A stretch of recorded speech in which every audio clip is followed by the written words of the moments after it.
రాజధాని అమరావతికి ఇంకా 47,000 కోట్లు అవసరమవుతాయని 16వ ఆర్థిక సంఘానికి సీఎం చంద్రబాబు వెల్లడించారు. రాజధానిలో మౌలిక సదుపాయాలు, అభివృద్ధి కార్యక్రమాలు చేపట్టేందుకు 77,249 కోట్లు అవసరం కాగా వరల్డ్ బ్యాంక్, హడ్కో, కేఎఫ్డబ్ల్యూ డెవలప్మెంట్ బ్యాంక్ ద్వారా ఫండింగ్ 31,000 కోట్లు సమకూరాయని తెలిపారు. ఇంకా కావలసిన నిధులు 47,000 కోట్లు అని వివరించారు. ఆంధ్రప్రదేశ్కు అండగా అభివృద్ధికి ఊతమిచ్చేలా సాయం చేయాలని ఆర్థిక సంఘానికి ఏపీ సీఎం చంద్రబాబు నాయుడు విజ్ఞప్తి చేశారు. 10 నెలలుగా తీసుకున్న చర్యలు, అమలు చేసిన విధానాలను వివరించారు. రాష్ట్ర ఆర్థిక స్థితి, రెవెన్యూ లోటు, కొత్త పాలసీలు, అభివృద్ధిపై ఆర్థిక సంఘం సభ్యులకు చంద్రబాబు పవర్ పాయింట్ ప్రెజెంటేషన్ ద్వారా వివరించారు. రాజధాని విషయంలో రాష్ట్ర ప్రభుత్వ ఆలోచనను వీడియో ద్వారా ప్రదర్శించి ఆర్థిక సంఘం బృందానికి వివరించారు. రాష్ట్ర ప్రభుత్వ లక్ష్యాలు, మౌలిక సదుపాయాల ప్రాజెక్టులు, పెట్టుబడులకు ఉన్న అనుకూలతలు, రాష్ట్ర ప్రభుత్వ పాలసీలు వివరించారు. అలాగే అమరావతి నిర్మాణం, పోలవరం ప్రాజెక్టు, పోలవరం బనకచెర్ల అనుసంధాన ప్రాజెక్టు లాంటి అంశాలపై ఎగ్జిబిషన్ ఏర్పాటు చేశారు. వేర్వేరు అంశాలపై ఆర్థిక సంఘం తమ అభిప్రాయాలను వివరించింది. రాష్ట్ర ప్రభుత్వం తీసుకొచ్చిన వాట్సాప్ గవర్నెన్స్ పై చైర్మన్తో పాటు కమిషన్ సభ్యులు ప్రశంసలు కురిపించారు. వాట్సాప్ గవర్నెన్స్ విధానాన్ని ప్రధాని మోడీ దృష్టికి తీసుకువెళ్లారా అని సీఎంను అడిగారు ఆర్థిక సంఘం చైర్మన్ పనగారియా. ఇంకా లేదని, వచ్చే నెలలో ప్రధానితో భేటీ సందర్భంలో ప్రాజెక్టుపై వివరాలు అందిస్తామని చెప్పారు. ప్రభుత్వ సేవలకు, కార్యాలయాలకు వెళ్లే అవసరం లేకుండా ప్రతి ఒక్కరూ వాట్సాప్ ద్వారా సేవలు పొందే పరిస్థితి తీసుకువస్తున్నామని చంద్రబాబు తెలియజేశారు. రానున్న రోజుల్లో 1000 రకాల సేవలు అందిస్తామని పేర్కొన్నారు. He made it at that time only one thing. All national projects I studied, abnormal delay. Even it is a national project, it will be delayed further. It is in the interest of the state. The state chief minister will do better work. I am having confidence that is how he referred. Then it went to cabinet. They handed over to me. But unfortunately, we had a setback. I will explain in course of time. But we are confident now. By 2027, before Godavari Pushkarams, we are going to complete and dedicate to the nation. At that time, I am going to wherever he is. We have to request him to come and witness that success story. I am thankful to you, sir, all of you. There we are doing total computerization, sir. Data lake we are creating. All central government schemes, state government schemes, families, population, houses, everything. So that I can optimize everything through Aadhaar. So that I can review all departments, how they are doing. And also I can use AI in a big way. Tomorrow solution will be given for a particular land. There is a pest. You will send a photo, real time. Or drone picture. Real time it will calculate what to do. That type of precision we want. Amaravati అభివృద్ధి గురించి ముఖ్యమంత్రి చంద్రబాబు తమకు వివరించినట్లు ఆర్థిక సంఘం chairman Arvind Panagariya తెలిపారు. 2047 నాటికి ఏపీని స్వర్ణాంధ్రగా తీర్చిదిద్దేలా ప్రణాళికలు రచించారన్నారు. ప్రత్యేక హోదా అంశం ముగిసిందని, ప్రస్తుతం ఏ రాష్ట్రాలకు స్పెషల్ స్టేటస్ లేదన్నారు. పన్నుల ఆదాయంలో రాష్ట్రాల వాటా 32 నుంచి 42% పెరిగిందని తెలిపారు. ఆర్థిక సంఘానికి కేంద్రం ఎలాంటి షరతులు విధించలేదని ఆయన స్పష్టం చేశారు. 5 ఏళ్లకోసారి ఏర్పాటయ్యే ఆర్థిక సంఘం భారత రాజ్యాంగం నిర్దేశించిన విధులను నిర్వర్తిస్తోందని, కేంద్ర ప్రభుత్వ పన్నుల రాబడిలో రాష్ట్రాలకు ఏ విధంగా పంపిణీ చేయాలనే దానిపై సిఫార్సులు చేస్తుందని 16వ ఆర్థిక సంఘం చైర్మన్ డాక్టర్ అరవింద్ పనగారియా అన్నారు. 16వ ఆర్థిక సంఘం చైర్మన్ అరవింద్ పనగారియా బుధవారం నోవోటెల్లో జరిగిన మీడియా సమావేశంలో మాట్లాడారు.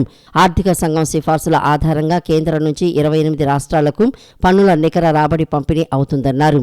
గ్రామీణ, పట్టణ, స్థానిక సంస్థలకు గ్రాంట్లకు సంబంధించి కూడా ఆర్థిక సంఘం సిఫార్సులు చేయాల్సి ఉంటుందన్నారు.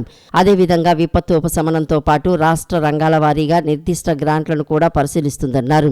ఆర్థిక పరిస్థితిగతులను వివరిస్తూ రాష్ట్ర జీఎస్టీ, మద్యంపై ఎక్సైజ్, పెట్రోలుపై రాష్ట్ర పన్నులు వంటివి నేరుగా రాష్ట్రాలకు వెళ్తున్నాయని చెప్పారు.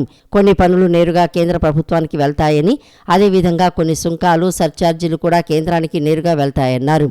అయితే ప్రధాన పన్ను వనరుల నికర రాబడితో కూడిన విభజించదగిన పూల్లో కేంద్ర ప్రభుత్వం రాష్ట్రాల మధ్య ఎలా విభజించాలనే దాంతో పాటు వివిధ పరిమితుల ఆధారంగా 28 రాష్ట్రాల మధ్య పన్నుల వాటాను ఎలా పంపిణీ చేయాలో ఆర్థిక కమిషన్ సిఫార్సు చేస్తుందని వివరించారు. 15వ ఆర్థిక సంఘం రాష్ట్రాలకు 41% వాటాను సిఫార్సు చేసిందని, అన్ని స్థానిక గ్రాంట్లు లేదా విపత్తు ఉపశమనం కేంద్ర ప్రభుత్వ బడ్జెట్ నుండి రావాల్సి ఉంటుందని, అంటే వాటా కేవలం 41%కి పరిమితం కాదని పేర్కొన్నారు. 11వ ఆర్థిక సంఘం కేంద్ర పన్నుల్లో 29.5% వాటాను సిఫార్సు చేసిందని, 12వ ఆర్థిక సంఘం 30.5% వాటాను సిఫార్సు చేసిందని, అదేవిధంగా 14వ ఆర్థిక సంఘం సమయంలో ఇది గణనీయంగా 42% పెరిగిందని తెలిపారు. ఆ తర్వాత 15వ ఆర్థిక సంఘంలో 41% ఉందని ఆయన అన్నారు. నిధుల వాటా పంపిణీకి సంబంధించి సిఫార్సులు చేసేందుకు వీలుగా రాష్ట్రాలతో విస్తృత సంప్రదింపులతో పాటు వివిధ వర్గాల నుంచి సలహాలు, సూచనలు తీసుకోవడం జరుగుతుందని, ఈ క్రమంలో ఇప్పటికే 22 రాష్ట్రాల్లో పర్యటించడం జరిగిందని, 23వ రాష్ట్రంగా ఆంధ్రప్రదేశ్లో పర్యటిస్తున్నట్లు తెలిపారు. ఇంకా 5 రాష్ట్రాలు మిగిలి ఉన్నాయని పేర్కొన్నారు. No. But there is no. It's not happening. What had happened after 14th, I described to you that 14th Finance Commission had raised the share of the states from 32 to 42%. Right, so that left the central government's budget in great difficulty. So at that time, they had scaled back some of these centrally sponsored schemes, and they had also changed the sharing formula. Sharing formula used to be broadly 75 and 25. Central government's contribution 75% to the CSS and 25% of the states. So at that time, this is like we are talking about 2015. The sharing formula was changed to 60 and 40.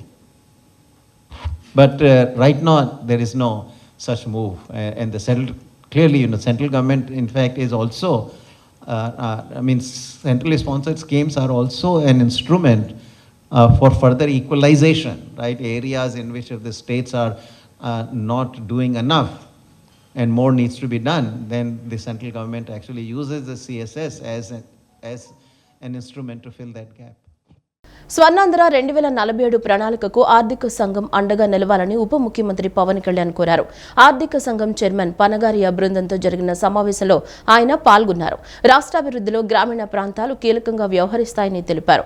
అందుకే పంచాయతీరాజ్ వ్యవస్థకు ఆర్థిక సాయం అందించాలని పవన్ విజ్ఞప్తి చేశారు.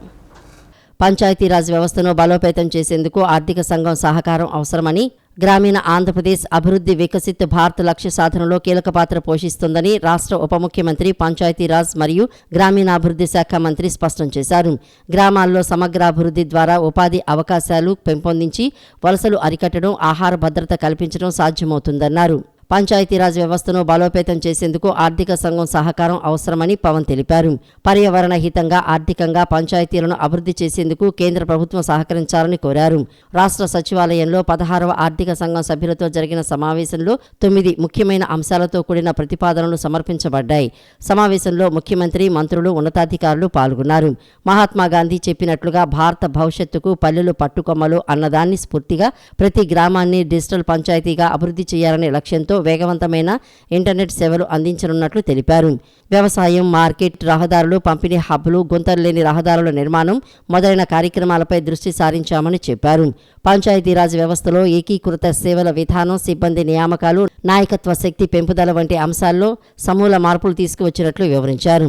రాష్ట్ర వ్యాప్తంగా ఒకే రోజు 13,326 గ్రామ సభలు నిర్వహించడం ద్వారా ప్రజాపాలనలో కీలకమైన అడుగు వేసినట్లు పేర్కొన్నారు. Visions and needs of Andhra Pradesh rural economy, the backbone of state's development.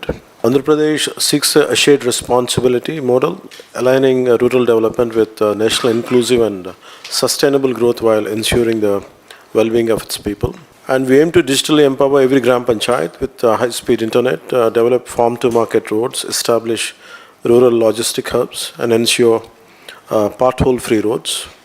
We have initiated restructuring of Panchayat Raj Department for unified service delivery, scientific classification of Gram Panchayats for adequate staffing and capacity building for grassroots leaders. A landmark initiative saw a special Gram Sabhas held in all 13,326 Gram Panchayats on a single day to approve the Mahatma Gandhi National Rural Employment Guarantee Scheme Action Plan, promoting participatory planning and transparency. And instilling national spirit in panchayats, we have enhanced grants for national celebrations in villages, but on Independence Day from 100 to 10,000 rupees, and for Republic Day, rupees 250 to 25,000 to foster national consciousness. The one broad agenda we kept is, one commitment is to make panchayats as income generating. We are promoting timber plantations, ecotourism, and skill building in film and media and branding panchayat identities like Lepakshi, Kondapalli for market linkage. Circular economy models are being adopted to turn local challenges into opportunities. మే 2న ప్రధానమంత్రి నరేంద్ర మోడీ అమరావతి పర్యటన ఏర్పాట్లపై CS Vijayanand అధికారులతో సమీక్ష నిర్వహించారు. P4 ప్రారంభోత్సవం జరిగిన ప్రాంతం నుంచే ప్రధాని చేతుల మీదుగా అమరావతి రాజధాని పనులు పునఃప్రారంభం కానున్నాయని చెప్పారు.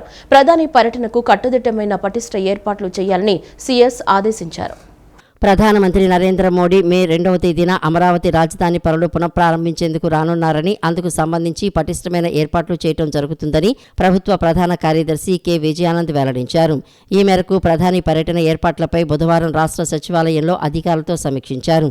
ప్రధాని పర్యటన ఏర్పాట్ల పర్యవేక్షణకు రాష్ట్ర మంత్రులు పయ్యావుల కేశవ్, కొల్లు రవీంద్ర, సత్యకుమార్ యాదవ్, నాదెండ్ల మనోహర్, పి నారాయణలతో కూడిన మంత్రివర్గ ఉపసంఘాన్ని ప్రభుత్వం ఇప్పటికే నియమించిందని, ఈ కమిటీ సోమవారం ఉదయం 11 గంటలకు అమరావతి సచివాలయంలో అధికారులతో సమావేశమై ఏర్పాట్లపై సమీక్ష నిర్వహించనుందని పేర్కొన్నారు. రాష్ట్ర సచివాలయం వెనుక వైపున ఇటీవల P4 కార్యక్రమం ప్రారంభించిన ప్రాంతంలోనే ప్రధాని కార్యక్రమ సభావేదికను ఏర్పాటు చేయడం జరుగుతుందని తెలిపారు. ప్రధాని పర్యటన మే 2వ తేదీకి నిర్ధారణ అయిందని, అయితే ఈ కార్యక్రమం ఉదయం నిర్వహించాలా లేక సాయంత్రం నిర్వహించాలా అనేది ఖరారు కావాల్సి ఉందని అన్నారు. ప్రధాని పర్యటనకు సంబంధించి విస్తృతమైన కట్టుదిట్టమైన ఏర్పాట్లు చేయాల్సి ఉందని, అందుకు సంబంధించి ఆయా శాఖల అధికారులకు గురువారం తగిన ఆదేశాలు జారీ చేయడం జరుగుతుందని తెలిపారు. ఇటీవల కాలంలో విశాఖలో జరిగిన ప్రధాని పర్యటన కార్యక్రమంలో విధులు నిర్వహించిన అధికారులకు ఈసారి కూడా తగిన విధులు కేటాయించడం జరుగుతుందని, ఆ అధికారుల జాబితాను సిద్ధం చేయాలని సీఎస్ విజయానంద్ అధికారులను ఆదేశించారు. ప్రస్తుతం వేసవి దృష్ట్యా ప్రధాని పర్యటనకు వచ్చే ప్రజాప్రతినిధులు, ప్రజలు తదితరులెవరికీ ఎలాంటి అసౌకర్యం కలగని రీతిలో కనీస సౌకర్యాల విషయంలో ప్రత్యేక శ్రద్ధ తీసుకుని తగిన ఏర్పాట్లు చేయాల్సిన అవసరం ఉందని సీఎస్ విజయానంద్ అధికారులకు స్పష్టం చేశారు. ముఖ్యంగా వివిధ గ్రామాల మీదుగా ప్రముఖులు, సాధారణ ప్రజలు సభా ప్రాంగణానికి చేరుకోవాల్సి ఉందని, ఆయా రోడ్లన్నీ గ్రామీణ రహదారులై ఉన్నందున ఎక్కడా ట్రాఫిక్ సమస్యలు తలెత్తకుండా తగిన చర్యలు తీసుకోవాల్సి ఉందని చెప్పారు. మొత్తం పర్యటన ఏర్పాట్లపై అధికారులతో ఎప్పటికప్పుడు పర్యవేక్షణ చేసేందుకు వైద్య, ఆరోగ్య, కుటుంబ సంక్షేమ శాఖ కమిషనర్ వీరపాండ్యన్ను నోడల్ అధికారిగా నియమించడం జరిగిందని, అధికారులు అందరూ ఆయనతో సమన్వయం చేసుకుని తగిన విధంగా ఏర్పాట్లు చేయాలని సీఎస్ విజయానంద్ అధికారులను ఆదేశించారు. వెలిగొండ ప్రాజెక్టు ఏప్రిల్ నాటికి 432 మీటర్ల లైనింగ్ పూర్తి కావాల్సి ఉండగా కేవలం 72 మీటర్లు మాత్రమే పూర్తవడంపై మంత్రి నిమ్మల రామనాయుడు అసహనం వ్యక్తం చేశారు. 2026 జూన్ నాటికి పనులు పూర్తి చేయాలంటే టన్నెల్ 2లో బెంచింగ్, లైనింగ్ పనులు వేగవంతం చేయాలని ఆదేశించారు. టన్నెల్ బోరింగ్ మిషన్ తొలగింపునకు కమిటీ ఏర్పాటు చేస్తున్నట్లు తెలిపారు. విజయవాడ క్యాంపు కార్యాలయంలో వెలిగొండ ప్రాజెక్టు పనులపై జలవనరుల శాఖ మంత్రి నిమ్మల రామానాయుడు ఇరిగేషన్ అధికారులతో సమీక్ష నిర్వహించారు.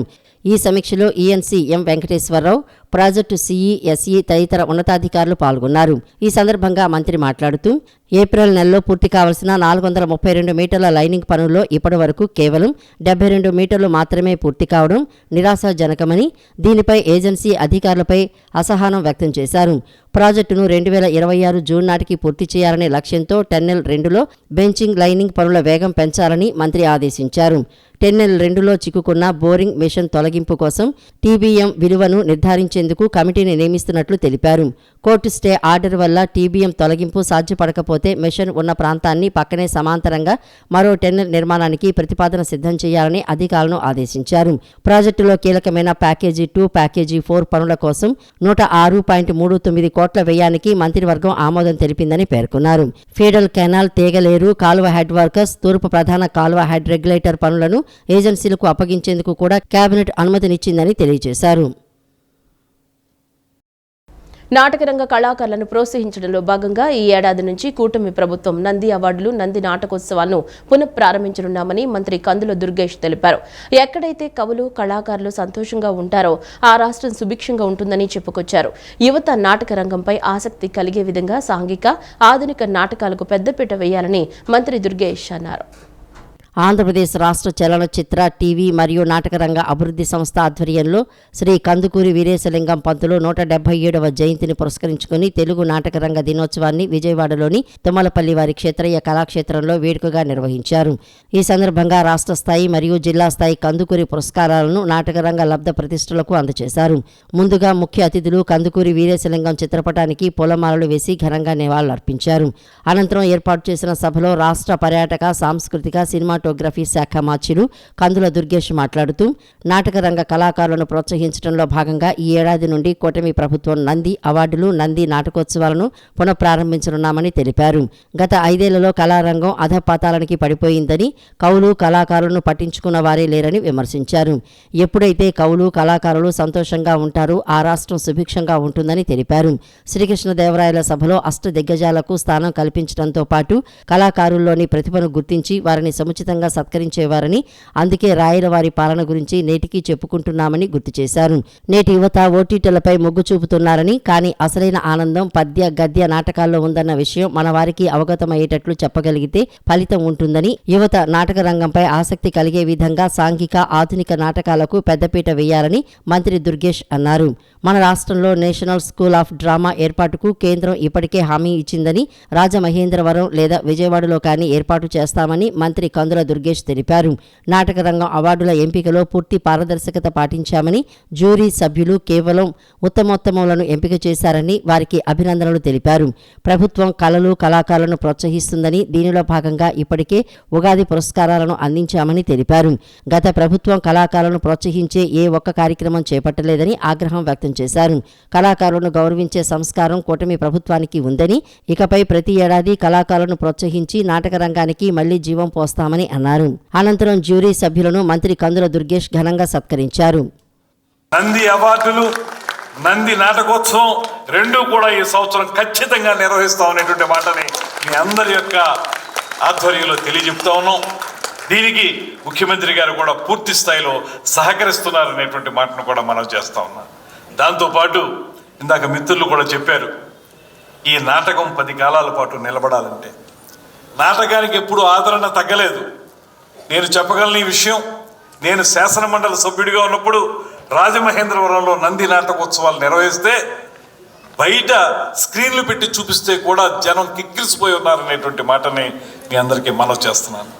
పౌరాణిక నాటకాలు వేస్తూ ఉంటే సాధారణంగా మనలో కొంతమందికి ఒక రకమైనటువంటి ఒక అపప్రద ఉంటుంది. అదేంటంటే ఈ పౌరాణిక నాటకాన్ని ఇప్పుడు ఎవరు చూస్తారని చెప్పి.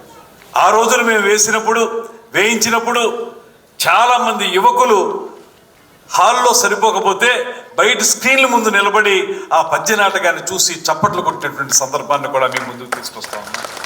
ఒక సరైన పద్ధతిలో ప్రభుత్వం ఒక సరైనటువంటి విధానాన్ని ఏర్పరచుకుని ఒక కార్యాచరణతోటి ముందుకు వెళ్ళగలిగితే దాన్ని ప్రజల మధ్యకి ఏ రకంగా తీసుకెళ్లాలనేటువంటి ఆలోచనని సుస్పష్టంగా చేయగలిగితే 100% ఇవాళ కూడా పౌరాణిక నాటకం పద్య నాటకం ఖచ్చితంగా ప్రజల్ని రంజింపజేస్తుందనేటువంటి మాటలో ఎటువంటి అనుమానం లేదనేటువంటి విషయాన్ని మనం చేస్తున్నాను. ఆంధ్రప్రదేశ్ రాష్ట్ర అభివృద్ధికి తోడ్పాటు అందించేలా ఆర్థిక సంఘం రికమెండేషన్స్ ఇవ్వాలని పలు రాజకీయ పార్టీలు డిమాండ్ చేశాయి. రాష్ట్ర విభజన చట్టంలో పొందుపరిచిన అంశాలను అమలు పరిచేలా సూచనలు చేయాలని డిమాండ్ చేశారు.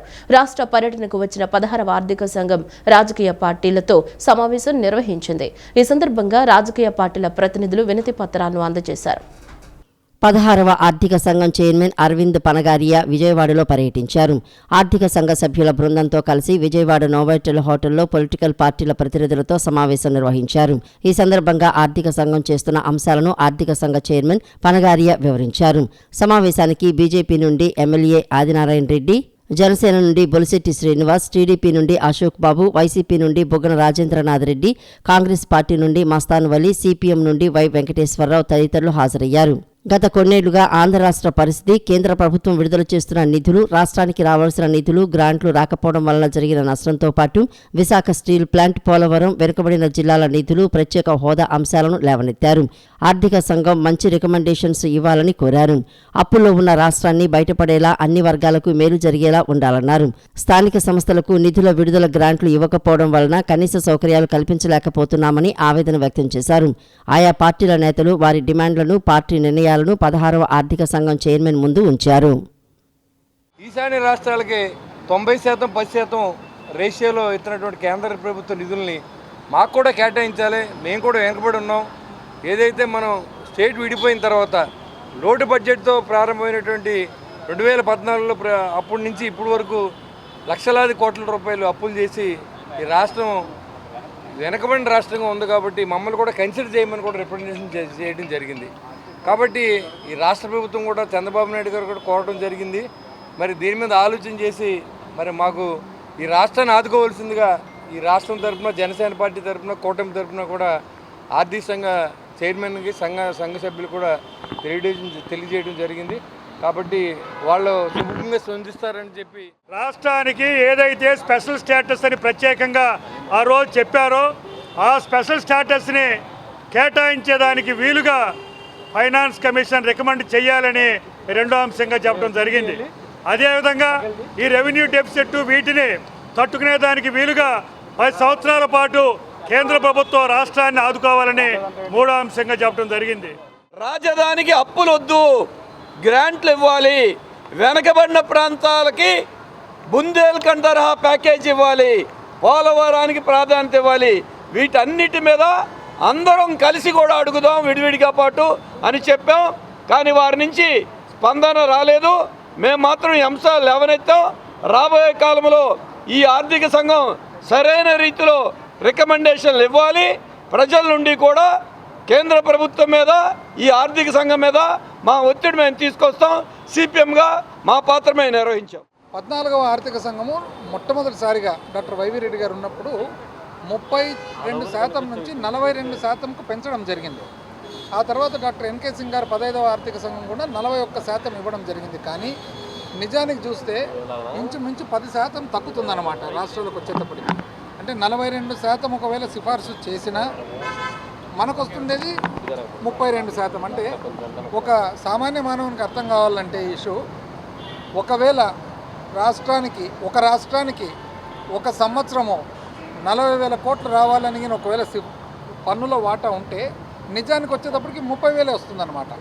ఎందుకు తగ్గుతుంది అంటే కేంద్రము సెస్సులు సర్ఛార్జుల పేరు మీద వివిధ ప్రత్యేకమైన కారణాలకు అని చెప్పేసి ఈ వాటాలో నుంచి విదేశీ మారక ద్రవ్యం వచ్చింది, కొత్త పరిశ్రమలు వస్తాయి, దాని మీద ఆలోచన చేయండి.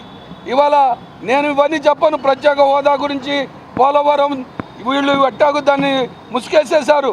వీళ్ళ కమిషన్లకు కక్కుర్తుపడి దాన్ని రాష్ట్రాల్లో 10 సంవత్సరాలు దాన్ని ముసుకేసి దాన్ని మారడికాయ చేసే ప్రయత్నం. రాష్ట్రానికి స్పెషల్ స్టేటస్ ఇవ్వలేదు కాబట్టి, ప్యాకేజీ ఇచ్చారు కాబట్టి, 2014-19లో కూడా పూర్తిగా న్యాయం చేయలేదు కాబట్టి ఆ స్పెషల్ ప్యాకేజీని మరొకసారి పునరుద్ధరించాలని కేంద్రం రాష్ట్రానికి ఇచ్చే సెంట్రల్ సెక్టర్ స్కీమ్స్ ఏవైతే ఉంటాయో, సెంట్రల్ స్పాన్సర్డ్ స్కీమ్స్ ఏవైతే ఉంటాయో దాని రేషియోని 60-40కి బదులు కేంద్రం 90% భరించి రాష్ట్రం 10% భరించేటట్టుగా ఇస్తే, కేంద్రం మనకు అవకాశాన్ని ఇస్తే మన ఆంధ్రప్రదేశ్ రాష్ట్రానికి మెరుగు జరుగుతుందని చెప్పి తెలుగుదేశం పార్టీ తరపు నుంచి అశోక్ బాబు గారు, నేను కూడా కోరడం జరిగింది. థ్యాంక్ యూ అండి. జనసేన, టీడీపీ, కాంగ్రెస్ పార్టీ, ఆమ్ ఆద్మీ పార్టీతో సహా అటెండ్ అయినాం. దాంట్లో ప్రధాన అంశంగా మేము చెప్పిన అంశం, ఈ రాష్ట్రం చెడిపోయింది. జగన్ రెడ్డి ఆధ్వర్యంలో న్యాచురల్ డిసాస్టర్ కంటే దరిద్రమైన అన్యాచురల్ డిసాస్టరు, మ్యాన్మేడ్ డిసాస్టర్ జరిగింది. దీన్ని చక్కదిద్దే దానికోసం ప్రపోర్షనేట్ కంటే ఎక్కువ నిధులు ఇవ్వండి. ట్యాక్స్ డివల్యూషన్ కూడా చాలా నష్టం జరిగింది కాబట్టి దాన్ని సర్దిద్దండి. ఒకవైపు హౌసింగ్ పెంచండి, రోడ్లు ఇన్ఫ్రాస్ట్రక్చర్ పెంచండి. పూర్వోదయ స్కీమ్ కింద మా రాష్ట్రం సెలెక్ట్ అయింది కాబట్టి దానికి నిధులు కేటాయించండి. పోలవరం త్వరగా పూర్తి కావాలా, దానికి వెంటనే నిధులు, గ్రామీణ ఉపాధి నిధులు పెంచాలా, హౌసింగ్ పెంచాలా. తెల్ల కార్డులు కూడా కేవలం 90 లక్షల మందికే ఇస్తున్నారు, 1,50 లక్షలకు ఇవ్వాల్సిన అవసరం ఉంది. ఆయుష్మాన్ భారత్ కార్డు 60 లక్షలకే ఇచ్చినారు, వాటి కూడా 1,5 కోటికి పెంచండి. ప్రతి అంశంలో ఎడ్యుకేషన్. మంగళగిరి పోలీసులు కాజా టోల్ ప్లాజా వద్ద 3 గంజాయి విక్రయదారులను బుధవారం అరెస్టు చేశారు. వీరి వద్ద నుంచి 500 గ్రాముల హైడ్రో గంజాయి, 3 సెల్ ఫోన్లు స్వాధీనం చేసుకున్నారు. నిందితులు విశాఖ, పశ్చిమ గోదావరి జిల్లాలకు చెందిన వారిగా గుర్తించారు. ముఠాను అదుపులోకి తీసుకున్న సిఐ శ్రీనివాసరావు, ఎస్ఐ వెంకట్ను ఎస్పీ సతీష్ కుమార్ అభినందించారు. గుంటూరు జిల్లా మంగళగిరి రూరల్ పోలీసులు కాజా టోల్ ప్లాజా వద్ద హైడ్రో గంజాయి తరలిస్తున్న ముఠాను పట్టుకుని 3 అరెస్టు చేశారు. నిందితుల వద్ద నుంచి 500 గ్రాముల హైడ్రోస్ గంజాయిని స్వాధీనం చేసుకున్నారు. దీని విలువ మార్కెట్లో సుమారుగా 7.5 లక్షలు ఉంటుందని గుంటూరు జిల్లా ఎస్పీ సతీష్ కుమార్ వెల్లడించారు. ఈ హైడ్రో గంజాయిని బెంగళూరులో కొనుగోలు చేసి విశాఖపట్నం తరలిస్తున్న సమయంలో పోలీసులు చాకచక్యంగా పట్టుకున్నారు. నిందితుల్లో ప్రధాన సూత్రధారి పశ్చిమ గోదావరి జిల్లాకు చెందినవాడు కాగా మరొకరు విశాఖపట్నం వాసిగా గుర్తించారు. మరో నిందితుడు పరారీలో ఉన్నాడు. గతంలో గుంటూరు జిల్లాలో ఇలాంటి హైడ్రో గంజాయి కేసు నమోదవ్వలేదని, ఈ కేసు విచారణలో బెంగళూరు మూలాలను గుర్తించినట్లు ఎస్పీ తెలిపారు. అంతకుముందు మంగళగిరి పరిధిలో స్వాధీనం చేసుకున్న కొకైన్ కూడా బెంగళూరు నుంచే వచ్చినట్లు గుర్తించారు. ఈ ఎంఎండిఏ కానీ కొకైన్ కానీ లేకపోతే ఇది హైడ్రా గంజా ఫస్ట్ టైం కానీ బెంగళూరే మనకు ఆరిజిన్ అవుతుంది యాక్చువల్లీ. సో దీనిపైన ఒక రిపోర్ట్ కూడా రెడీ చేస్తున్నాము. రిపోర్ట్ ద్వారా మనం మన హైయర్ ఆఫీసర్స్ ద్వారా even concerned Bengaluru higher officers కూడా ఇప్పుడు వరకు ఇక్కడ అరెస్ట్ అయిన వాళ్ళు బ్యాక్వర్డ్ లింక్ వచ్చి మేము మన ఎవరెవరిని అరెస్ట్ చేస్తామో వాళ్ళందరినీ కూడా నేమ్ లిస్ట్ ప్రిపేర్ చేస్తూ హైయర్ ఆఫీసర్స్కి పంపించడం వల్ల ఒక ఓవరాల్ అక్కడ మన బెంగళూరులో కూడా కర్ణాటక పోలీస్కి మనం ఒక క్లియర్ కట్ ఒక ఐడియా ఇవ్వగలుగుతామంటే, సో దట్ ఒక జాయింట్ ఆపరేషన్ లాగా ఎవరెవరు అక్కడ నుంచి లింక్లో చేస్తున్నారో వాళ్ళని కూడా న్యూట్రలైజ్ చేయడానికి ఇది ఒక ఛాన్స్గా ఉంటాయన్నది మనకు అర్థమైంది. ఎస్పెషల్లీ లాస్ట్ కొకైన్ కేసు ఒకటి, ఈ కేసు ఒకటి, ఈవెన్ ఫ్యూ కేసెస్ గుంటూరులో జరిగి మనం రీసెంట్గా అరెస్ట్ చేసిన ఎంఎండిఏ కేసెస్లో కూడా ప్రతి ఒక్కటి కూడా backward link Bengaluru actually. Vijayawada ఇంద్రకీలాద్రిపై గల శ్రీ దుర్గా మల్లేశ్వర స్వామివార్ల దేవస్థానం నందు గణపతి హోమం శాస్త్రోక్తంగా జరిగింది. సంకటహర చతుర్థి పూజ ఆచరించడం వలన జాతకములోని సమస్యలు తొలగి అన్ని పనుల్లో సంకటములన్నీ తొలగి సఫలత చేకూరుతుందనే పురాణోక్తి ప్రకారం ఆది పరాశక్తి జగన్మాత శ్రీ కనకదుర్గమ్మ వారి సన్నిధిలో సంకటహర చతుర్థి సందర్భంగా దేవస్థాన యాగశాలలో గణపతికి ప్రత్యేక పూజలు, అభిషేకం, హోమం కార్యక్రమాలు వైభవంగా జరిగాయి. మానవులను కష్టాల నుంచి గట్టెంకించేదే సంకటహర చతుర్థి పూజ. గణపతికి అత్యంత ప్రీతిపాత్రమైన తిథులలో ప్రధానమైనది చవితి. గణపతి అనుగ్రహం కోరుతూ పెద్ద సంఖ్యలో భక్తులు పూజా కార్యక్రమాల్లో పాల్గొన్నారు. అమరావతి రాజధానిలో శాశ్వత సచివాలయ టవర్ల నిర్మాణం కోసం సిఆర్డీఏ టెండర్లు ఆహ్వానించింది. సచివాలయం కోసం 4 టవర్లు, హెచ్ఓడి కార్యాలయాల కోసం మరో టవర్ నిర్మాణానికి టెండర్లు ఆహ్వానించింది. మొత్తం 5 టవర్లను 4,668 కోట్ల వ్యయంతో చేపట్టేందుకు సిఆర్డీఏ టెండర్లు జారీ చేసింది. కూటమి ప్రభుత్వం అధికారంలోకి వచ్చాక రాజధాని అమరావతి అభివృద్ధి పనులు శరవేగంగా సాగుతున్నాయి. అమరావతి నిర్మాణాన్ని 3 ఏళ్లలో పూర్తి చేయాలని సంకల్పించిన రాష్ట్ర ప్రభుత్వం అందుకు అనుగుణంగా చర్యలు చేపట్టింది. రాజధానిలో సుమారు 63,000 కోట్ల అభివృద్ధి పనులకు టెండర్లు ఆహ్వానించి కాంట్రాక్టు సంస్థలకు ప్రభుత్వం ఇప్పటికే పనులు అప్పగించింది. సచివాలయ టవర్లతో పాటు పిహెచ్ఓడి కార్యాలయాల కోసం మరో టవర్ నిర్మాణానికి సిఆర్డీఏ తాజాగా టెండర్లు ఆహ్వానించింది. పిహెచ్ఓడి టవర్ నిర్మాణం కోసం 1,126 కోట్లతో, సచివాలయం 1-2 టవర్ల కోసం 1,897 కోట్లతో, అలాగే 3-4 టవర్ల కోసం 1,664 కోట్లతో వేర్వేరుగా టెండర్ నోటీసులు జారీ చేసింది. మొత్తం 5 టవర్లను 4,668 కోట్ల వ్యయంతో చేపట్టాలని సిఆర్డీఏ నిర్ణయించింది. ఇదే సమయంలో సచివాలయంలో సీసీ కెమెరాలు, కమాండ్ కంట్రోల్కు సిఆర్డీఏ టెండర్ పిలిచింది. మే 1న సచివాలయ పిహెచ్ఓడి టవర్లకు సిఆర్డీఏ టెక్నికల్ బిడ్లు తెరవనుంది. ప్రభుత్వం పేద మధ్యతరగతి కుటుంబాలకు ఉచిత వైద్యం అందించేందుకు ఎప్పుడూ ముందుంటుందని ప్రభుత్వ whip central MLA Bonda Umamaheswararao అన్నారు. దాదాపు 180కి పైగా వ్యాధులకు ఉచితంగా వైద్యం అందిస్తున్నట్లు తెలిపారు. ప్రభుత్వంతో పాటు ప్రైవేట్ హాస్పిటల్ యాజమాన్యం కూడా ఉచిత వైద్యం అందించేందుకు రావడం గొప్ప విషయమన్నారు. విజయవాడ అజిత్ సింగ్ నగర్ లెనిన్ సెంటర్లోని ప్రభుత్వ ఆసుపత్రి అభివృద్ధి కమిటీ మాజీ డైరెక్టర్ కేశవరపు సాంబశివరావు ఆధ్వర్యంలో మెగా మెడికల్ క్యాంపు నిర్వహించారు. ఈ కార్యక్రమానికి ముఖ్య అతిథిగా పొలిట్ బ్యూరో సభ్యులు, స్థానిక ఎమ్మెల్యే బోండా ఉమామహేశ్వరరావు ఇచ్చేశారు. ఈ సందర్భంగా ఆయన మాట్లాడుతూ ఇలాంటి మెగా వైద్య శిబిరాలు సెంట్రల్ నియోజకవర్గంలోని అన్ని ప్రాంతాల్లో నిర్వహించడానికి తగిన చర్యలు తీసుకుంటామని చెప్పారు. ఉచిత వైద్య శిబిరాలను ప్రజలు ఉపయోగించుకోవాలని కోరారు. సంధ్య కంటి ఆసుపత్రి ఆధ్వర్యంలో నిర్వహించిన పరీక్షల్లో దాదాపు 25 మందికి కంటి ఆపరేషన్లు నిర్వహించాలని, వారందరికీ ఉచితంగా అందిస్తామని వైద్యులు తెలిపారు. ఈ కార్యక్రమంలో జనరల్ ఫిజిషియన్ సురేష్, చర్మ వ్యాధుల నిపుణులు గుత్తా శివాజీ పాల్గొని వైద్య సేవలు అందించారు. ఈ కార్యక్రమంలో స్థానిక టీడీపీ నాయకులు షేక్ పర్వీన్, యలవర్తి శ్రీకాంత్, బంగారు నాయుడు, షేక్ గౌసియా, వేర్పుల రాజేష్, చింతా శ్రీను, జిమ్ శ్రీను, గడ్డం శామ్యూల్ తదితరులు పాల్గొన్నారు. పేద ప్రజలు ఎవరు పట్టించుకోవటం లేదు. మెడికల్ క్యాంప్ పెడుతున్నామంటే ఎమ్మటే ఆయన స్పందించి సంస్థ గారు పెట్టండి, ఇటువంటి పనులు మన టీడీపీ హయాంలో 2014 నుంచి 2019 వరకు చేశాం. మనం ఇక నుంచి మళ్ళీ మనం చేయాలి.